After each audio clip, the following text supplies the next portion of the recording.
How do you do, ladies and gentlemen, and boys and girls? I'm Julius Sumner Miller, and physics is my business. And my business today has most uncommon enchantment. And of all the things I like to do, of which there are hundreds in this business of demonstrations, this indeed enchants my soul the most. It has to do with the principle of Bernoulli. Bernoulli. B-E-R-N-O-U-L-L-I. And I urge you to go and read about the Bernoullis, because they were an uncommon family. 120 of them, all geniuses, unlike anything in the history of the humankind. The best that we've ever had are the Bachs in music, and there were only at most 24 of those. But can you imagine over 100 people named Bernoulli, all geniuses, not one an ordinary man? Now I will recite to you quickly and passingly the principles lying herein, these demonstrations, which you can read about in your books. First, we learn from Bernoulli that when a moving fluid like air encounters a constriction, that is a narrow space, the velocity increases. So as we say, the velocity is increased in a constriction. One other principle emerges from a study of Bernoulli, and that is that the pressure in a constriction diminishes or goes down. So we have these two principles. Velocity increases, pressure diminishes in a constriction. And now I'm going to show you an abundance, an array of experiments, demonstrations that reveal this. Consider the following. Why an airplane can fly, says Bernoulli. He explains why. Why a ball can be thrown in a curve. Why a chimney has a good draft. Why a bird can soar. Why a boomerang, whatever it does, boomerangs. All of these things can be accounted for in terms of Bernoulli's principle.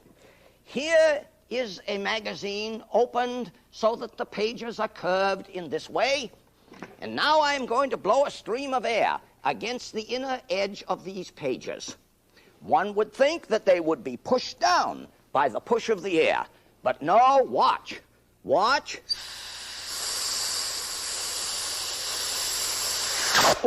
Well, the page was lifted up. There it is. Now that airplane wing has some flutter, which we don't want, of course, in a real airplane wing. But the air going over the top gave rise to a diminution in pressure, and the atmosphere below lifted the page up. Consider another of the same.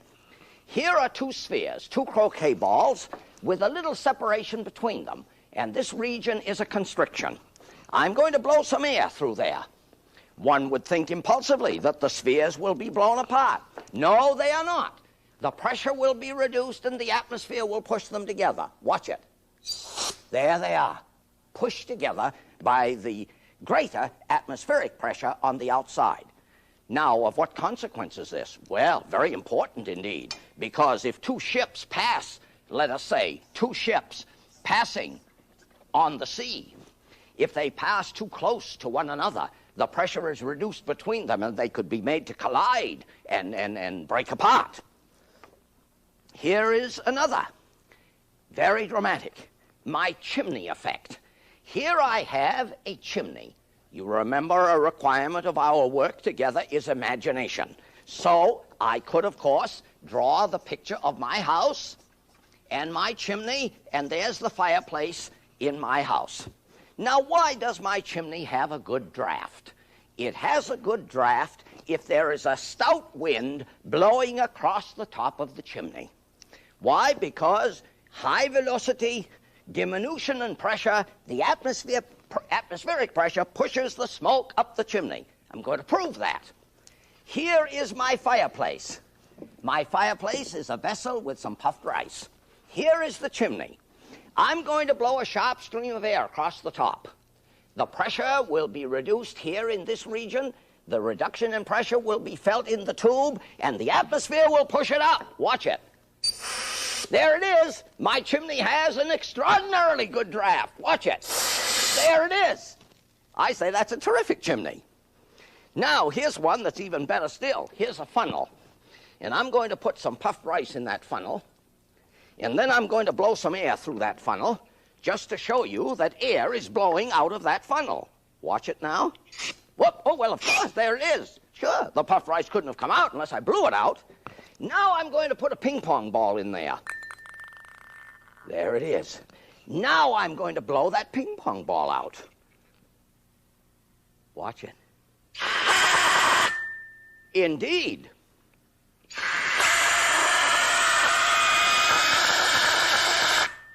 Somebody says, oh, he's got it stuck in there by magnets or something. No, no. I will dispose of it as quickly as I can with the following remark. Here it is. Here it is. Here is the funnel. There is the ball. Here is the air. The ball fits in the funnel very snugly, and these regions right here are constrictions, and when the air passes in there, it has a high velocity and a reduction in pressure, and the atmosphere holds the ball up. Indeed, this principle of Bernoulli is why an atomizer works. You know what an atomizer is. An atomizer is a tube that resides in a vessel, and here is some liquid, and here is a tube across here, and here is a bulb, and you squeeze the bulb, air rushes across, there is a reduction in pressure, the atmosphere pushes the liquid up, and then the liquid is caught in the airstream and comes out there. I have often thought that the reason that's called an atomizer is because little atoms of the liquid come out there. Don't you like that idea, little atoms? Now, here is an atomizer, and spray would come out there. Now, I'm going to show you an atomizer on large scale. Watch it. This is fantastic. Here is a tin can, and here is a tube quite like that one residing in the atomizer. And I'm going to blow a stream of air through this tube. There will be a reduction of pressure in the tin can, and now what will the atmosphere do if the can has less pressure inside? The atmosphere will collapse it because it is enormously strong. Watch it. Watch. There it is. There it is. I tell you, that's terrific. It's so terrific, I'm going to do it again with another one. There's another one. Yeah, why? Well, if I like it, I'm going to do it twice. I may do it 3-4 times. Watch it. Oh, look at that. Well, that's 2 times, and I'm going to do it once more. Once more. Why? Because I like it. Watch. Whoop, whoop. Whoop. Oh, well, there it is. Notice, there it is. Wait. There it is. There it is. And I tell you, that's terrific. That's fantastic. Now, pressure reduced in a constriction, velocity increased.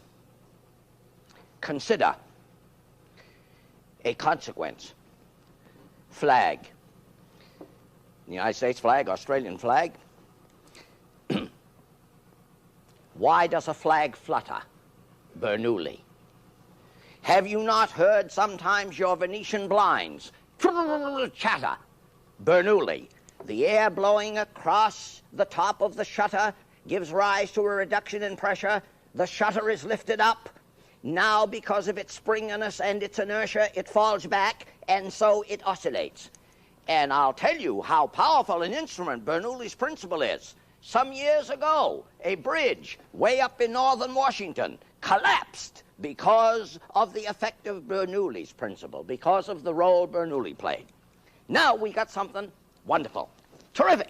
Oh, why is it terrific? Because you would not believe it. Here it is. Supposing I had a tube, and I drove a stream of air up here, and I had a ball right at the top, vertically above the blowing air. You would say if the ball stays there, it's because the air pushes up and the ball pushes down, and when they are equal, the ball stays there. And that would be correct. But now supposing I turned the tube off the vertical and the ball still stayed there. Well, you can't say that anymore because when the ball receives the air that way, there is a component that way and a component that way. That one may hold up the ball, but this one should drive it away. But I'm going to show you that it doesn't. Watch it.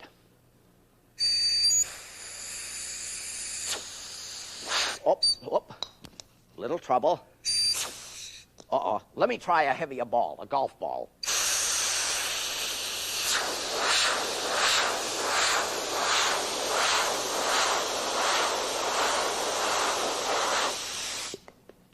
And I call to your attention a very significant feature of this. The ball was spinning.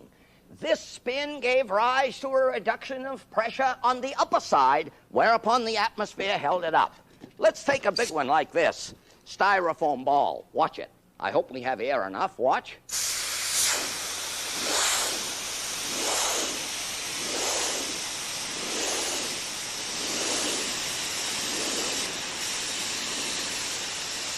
And I say that's terrific. I just love that. I want to do it again because I do.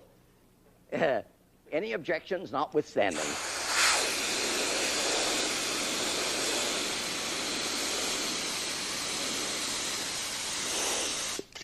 Question, could I get that ball on the horizontal?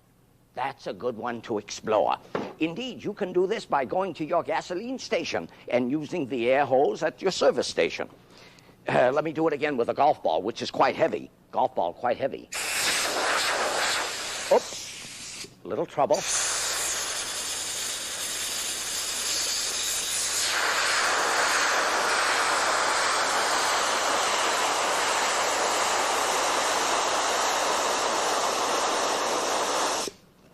Now, finally, since I enjoy, as you know, the physics in toys, here is a wonderful demonstration of Bernoulli. Here is a little toy car. Here is a little toy car. And what am I doing?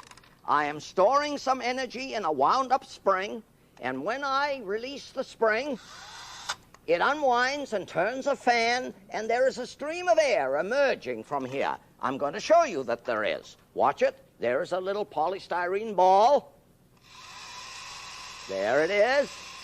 Now remember, I can put that off the vertical. Watch it.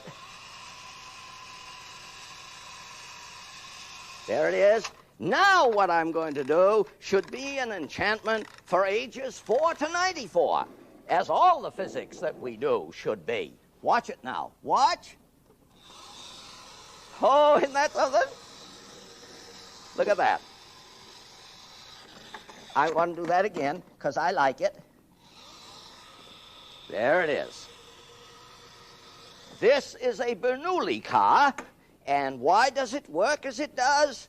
Because, one, there is a push of the air, a high velocity on one side of the ball, which gives rise to a diminution in pressure, and thereby the atmospheric below holds it up.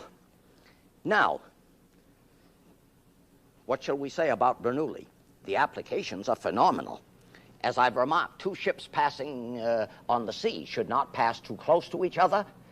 Indeed, have you not stood on the sidewalk when a fast-moving vehicle has gone by and you have been made to rock? Or have you not passed in your car, a bus, let us say, and your car is made to rock? This is a consequence of the reduction in pressure between the vehicles, whereupon the atmosphere on the outside pushes them together.